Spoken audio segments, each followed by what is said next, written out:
नमस्कार। जीवन की सच्चाई। वाणी में बहुत ताकत होती है। कड़वा बोलने वालों का शहद भी नहीं बिकता है और मीठा बोलने वालों की मिर्ची भी बिक जाती है। इस दुनिया में सब अदाकार हैं, लेकिन हर किसी को दूसरों का तमाशा देखने में ही मज़ा आता है। लोग भी कितने मतलबी होते हैं। वो गरीब से अपना करीब का रिश्ता भी छुपाते हैं और अमीर का रिश्ता दूर का भी क्यों न हो बड़ा चढ़ा कर जताते हैं कि हम उनके नज़दीक हैं। दुनिया छोड़कर जाने से पहले भगवान ने हमें दो रास्ते दिए। एक अपना सब कुछ खुशी खुशी दूसरों को देकर जाइए और दूसरा रास्ता है कि सब कुछ छोड़कर जाइए, क्योंकि सब ले जाने की कोई व्यवस्था नहीं है। कभी कभी अपनों को भी जिंदा रहते हुए कंधा दे, क्योंकि ये ज़रूरी नहीं है हर रस्म मौत के बाद निभाई जाए। जीवन में कुछ रिश्ते किराए के मकान की तरह होते हैं। इनमें कितनी भी सजावट कर लो, ये अपने नहीं होते। जिंदगी का पहला कपड़ा होता है लंगोट, जिसमें जेब नहीं होती, और जिंदगी का आखिरी कपड़ा होता है कफन, उसमें भी जेब नहीं होती है। लेकिन फिर भी मनुष्य जिंदगी भर जेब भरने की कोशिश करता रहता है। वक्त और दौलत के बीच बड़ा अंतर होता है। आपको हर वक्त पता होता है कि आपके पास कितनी दौलत है, लेकिन आप कितनी भी दौलत खर्च करके ये नहीं जान पाएंगे कि आपके पास वक्त कितना है। मृत्यु और मोक्ष में एक अंतर होता है। सांसें पूरी हो जाए और इच्छाएं बाकी रह जाएं तो मृत्यु है, और इच्छाएं खत्म हो जाए और सांसें रह जाएं तो मोक्ष है। सांसें बनी रहें और इच्छाएं पूरी हो जाएं तो मोक्ष है। रिश्ता कभी खत्म नहीं होता। हाथों से छूटा तो आंखों में रह जाता है। आस भाई अभी छोटे हैं तो हाथों में पलते हैं, फिर बड़े होते हैं तो आंखों से देखते हैं कि बड़े हो गए, आंखों में बसते हैं। और जब आंखों से भी हम लोग अंधे हो जाते हैं तो यादें बनी रहती हैं कि मेरा बेटा बड़ा हुआ, वो हुआ, फलाना घर परिवार वगैरह यादों में रह जाती हैं। इस प्रकार से जिंदगी है वो एक अलग ढंग की होती है, और हमें उसका जीने का नज़रिया हमें ये सीख सिखाता है कि हमें व्यवस्थित ढंग से गुरु के मार्गदर्शन के शास्त्रों के अनुसार जीवन को जीना चाहिए। ये कहानी आती है, मनुष्य की उम्र भगवान ने 40 की बनाई थी। ऐसा क्यों कहा जाता है?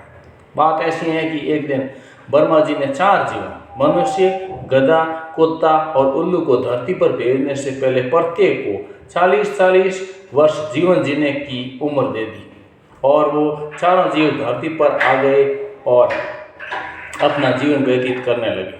कुछ समय के बाद गधे को लगा कि 40 साल उम्र ज़्यादा है, मैं वजन ढोते ढोते क्यों ढोऊं इतना वजन।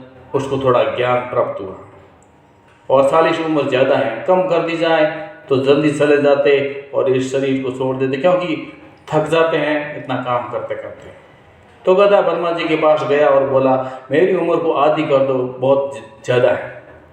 ब्रह्मा जी ने बोला कि उम्र आधी तभी होगी जब आधी उम्र कोई दूसरा जीव ले लेगा। तो मनुष्य सुन रहा था, वो बोला, मेरी उम्र कम है, मैं अशांत हूँ, मैं 40 की उम्र मैं क्या क्या कर पाऊँगा, मेरे को बहुत ज़्यादा उम्र चाहिए। तो ब्रह्मा जी ने बोला, ठीक है, ये गधे की उम्र है, मनुष्य को लग जाती, और मनुष्य की उम्र फिर 40 + 20 मतलब 60 की हो गई। और इस प्रकार से मनुष्य जो अतृप्त रहता है, उसको तृप्ति नहीं होती है, उसको और चाहिए और चाहिए, और मनुष्य की उम्र 60 हो गई। और फिर वो जीव वापस दूसरे जो कुत्ते, उल्लू और गधा धरती पर आ गए। कुछ दिन बाद में कुत्ते को भी लगा कि मेरी उम्र भी बहुत ज़्यादा है, 40 साल, मैं कहाँ गलियों में भौंकता, कभी खाना नहीं मिलता, कभी भूखा मरता, कभी कोई मारता पीटता, तो जीवन कोई अच्छा नहीं है। 40 साल परेशान होना मतलब नहीं है, मेरी भी उम्र ब्रह्मा जी से कम करवा देता हूँ। तो कुत्ता भी ब्रह्मा जी के पास गया और ब्रह्मा जी को बोला, स्वामी मेरी उम्र कम कर दो, मैं गलियों में भौंकता रहता हूँ, कोई मतलब नहीं है इस जीवन का, क्यों मैं आप मेरी उम्र को आधी कर दो। वर्मा जी ने कहा ठीक है भाई, वही बात है, तुम्हारी उम्र जो कोई लेगा उसको 20 साल उम्र लग जाएगी और तुम्हारी उम्र 20 साल रह जाएगी। तो मनुष्य फिर बोला हाँ मेरी उम्र तो पहले से ही कम है, एक आप गधे की दी और 40 मेरी थी, अब ठीक है कुत्ते की भी मेरे को दे दो। तो वर्मा जी ने कुत्ते की उम्र भी मनुष्य को दे दी और मनुष्य की उम्र हो गई 80 साल। अब रहा उल्लू।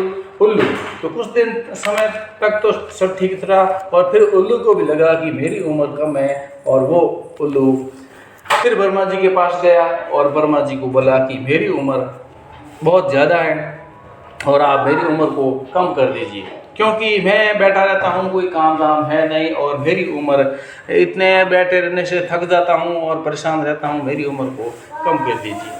वर्मा जी ने भी वही बात बोली कि हाँ आपकी उम्र को, तुम्हारी उम्र को यदि मनुष्य ले लेता है तो कम आधी कर देते हैं। तो मनुष्य बोला मेरी उम्र तो पहले से ही कम है, तो मनुष्य की उम्र फिर 100 हो गई और उल्लू की उम्र 20 हो गई। इस प्रकार से मनुष्य की उम्र 40 से बढ़कर दूसरे जीवों की लेने से 100 हो गई। इसी प्रकार मनुष्य की उम्र बढ़ गई और मनुष्य फिर भी तृप्त नहीं हुआ। मनुष्य 20 साल तक पढ़ता है, 20 से 40 तक बीमा बच्चे और पारिवारिक जिम्मेवारी पूरी करता है और 40 से 60 जो गधे की उम्र है वो गधे की तरह मेहनत करता है, लेकिन आखिर में थक जाता है। जब उम्र 60 से 80 की होती हैं तब वो कुत्ते की तरह भौंकता रहता है, एक इधर उधर की बातें करता है और परिवार में भी इधर उधर, जैसे कुत्ता गलियों में सिक्योरिटी गार्ड और भौंकता वगैरह जो उसका लक्षण आचार विचार है, उसी प्रकार से मनुष्य का भी वो सिक्योरिटी गार्ड की घर में रहता है। और फिर 80 साल के बाद में उल्लू की तरह देखता रहता, क्योंकि उसकी आँखें देख नहीं सकती, कान सुन नहीं सकते और वो चारपाई पर बेड पर पड़ा पड़ा खाली देखता रहता है, क्योंकि उसमें वो शक्ति नहीं रहती है इंद्रियों की और वो देखता रहता है। इसलिए मनुष्य को चाहिए कि वो ये जो उम्र है उसका सदुपयोग करने के लिए भगवत सिमरन बताया गया है। जैसे कि पुराने वेदों और ऋग्वेदों में भी बताया गया है कि मनुष्य को उसमें ब्रह्मचर्य और पारिवारिक जीवन और गृहस्थी जीवन और इस प्रकार से बहुत तरीके से समझाया गया है ताकि उस पर मनुष्य अपने जीवन का कल्याण कर सकें। वीडियो को लाइक कीजिए, चैनल पर नए सब्सक्राइब कीजिए और वीडियो को शेयर कीजिए। आज के लिए बस इतना ही, बहुत बहुत धन्यवाद। जय हिंद।